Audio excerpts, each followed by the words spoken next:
Assalamualaikum warahmatullahi wabarakatuh. Perkenalkan, nama saya Tasya Gistika Maria. Nama saya Cahaya Syarifah. Nama saya Anisha Dul Febriani. Nama saya Debbie Salbilang Gita. Nama saya Dara Naisa Permata Sandi. Nama saya Keira Alfia. Di sini kami akan mempresentasikan tentang Museum Fathahillah. Sejarah gedung. Pada awal mulanya, balai kota pertama di Batavia dibangun pada tahun 1620 di tepi timur Kali Besar. Bangunan ini hanya bertahan selama 6 tahun sebelum akhirnya dibongkar demi menghadapi serangan dari pasukan Sultan Agung pada tahun 1626. Sebagai gantinya, dibangunlah kembali balai kota tersebut atas perintah Gubernur Jenderal Jan Pieterszoon Coen pada tahun 1627. Balai kota kedua ini hanya bertingkat satu dan pembangunan tingkat kedua dilakukan kemudian. Tahun 1648, kondisi balai kota sangat buruk. Tanah di kota Batavia yang sangat labil dan beratnya bangunan ini menyebabkan perlahan-lahan turun dari permukaan tanah. Akhirnya pada tahun 1707 atas perintah Gubernur Jenderal John Van Horn, bangunan ini dibongkar dan dibangun ulang. Peresmian balai kota ketiga dilakukan oleh Gubernur Jenderal Abraham van Riebeeck pada tanggal 10 Juli 1710. Selama 2 abad, balai kota Batavia ini digunakan sebagai kantor administrasi kota Batavia. Selain itu, juga digunakan sebagai tempat sekolah van Scheveningen, Dewan Kota Praja, dan Raad van Justitië, Dewan Pengadilan. Awalnya, sidang Dewan Pengadilan dilakukan di Kastil Batavia, namun dipindahkan ke sayap timur balai kota dan kemudian dipindahkan ke gedung pengadilan yang baru pada tahun 1870. Balai Kota Batavia juga mempunyai ruangan tahanan yang pada masa VOC-nya dijadikan penjara utama di Kota Batavia. Penjara di Balai Kota ditutup pada tahun 1846 dan dipindahkan ke sebelah timur Molenvliet Oost. Beberapa tahanan yang pernah menempati penjara Balai Kota adalah bekas Gubernur Jenderal Belanda di Sri Lanka, Petrus Puit, Untung Suropati, dan Pangeran Diponegoro. Di akhir abad ke-19, Kota Batavia mulai meluas ke wilayah selatan, sehingga kedudukan Kota Batavia ditingkatkan menjadi Gemeente Batavia. Akibat perluasan Kota Batavia, aktivitas Balai Kota Batavia dipindahkan pada tahun 1913 ke Tanah Abang West atau yang dikenal sekarang Jalan Abdul Muiz nomor 35 Jakarta Pusat, dan dipindahkan lagi ke Koningsplein-Zuid pada tahun 1919. Sekarang menjadi Jalan Medan Merdeka Selatan nomor 8 sampai 9 Jakarta Pusat.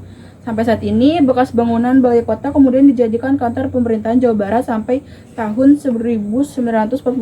Selama masa pendudukan Jepang, bangunan ini dipakai untuk kantor mengumpulkan logistik dari Nippon. Setelah Indonesia merdeka, bangunan ini kembali digunakan sebagai kantor pemerintah Provinsi Jawa Barat di samping di tempat markas Komando Militer Kota sampai tahun 1961. Setelah itu digunakan sebagai kantor pemerintah Provinsi DKI Jakarta pada tahun 1970.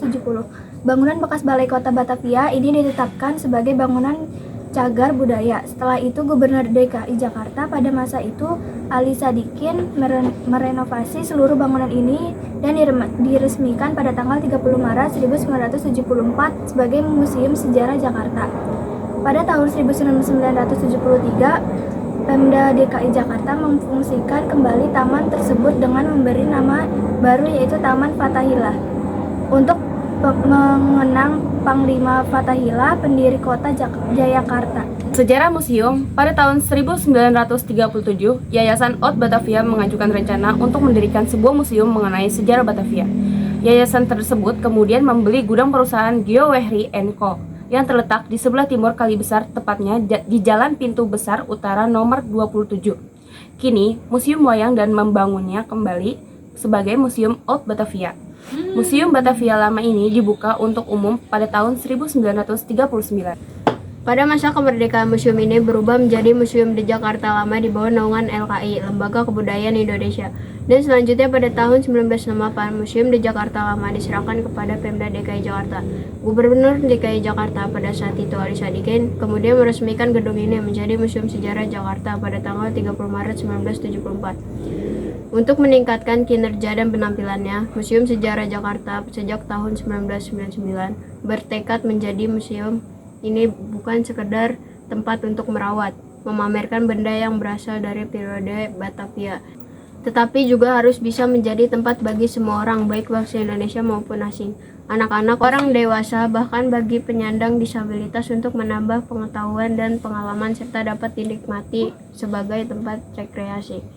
Untuk itu, Museum Sejarah Jakarta berusaha menyediakan informasi mengenai perjalanan panjang sejarah kota Jakarta, sejak masa prasejarah hingga masa kini dalam bentuk yang lebih kreatif. Selain itu, melalui tata pameran Museum Sejarah Jakarta berusaha menggambarkan Jakarta sebagai pusat pertemuan budaya dari berbagai kelompok suku baik dari dalam maupun dari luar Indonesia dan sejarah kota Jakarta seutuhnya. Museum Sejarah Jakarta juga selalu berusaha menyelenggarakan kegiatan yang rekreatif sehingga dapat merangsang pengunjung untuk tertarik pada Jakarta dan meningkatkan kesadaran akan pentingnya warisan budaya. Koleksi Museum Fathahillah. Objek-objek yang dapat ditemui di museum ini antara lain perjalanan sejarah Jakarta, replika peninggalan masa Tarumanegara dan Pajajaran, hasil penggalian arkeologi di Jakarta, mebel antik mulai dari abad ke-17 sampai ke-19, yang merupakan perpaduan dari gaya Eropa, Republik Rakyat Tiongkok, dan Indonesia. Juga ada keramik, gerabah, dan batu prasasti. Koleksi-koleksi ini terdapat di berbagai ruang seperti ruang prasejarah Jakarta, ruang Tarumanegara, ruang Jayakarta, ruang Fathahillah, ruang Sultan Agung, dan ruang Batavia. Terdapat juga berbagai koleksi tentang kebudayaan Betawi, numismatik, dan beca. Bahkan kini juga diletakkan patung Dewa Hermes menurut mitologi Yunani, merupakan dewa keberuntungan dan perlindungan bagi kaum pedagang, yang tadinya terletak di perempatan Harmoni di Meriam si Jagur yang dianggap mempunyai kekuatan magis. Selain itu, di Museum Fathahillah juga terdapat bekas penjara bawah tanah yang dulu sempat digunakan pada zaman penjajahan Belanda. Sekian dari kelompok kami. Wassalamualaikum warahmatullahi wabarakatuh.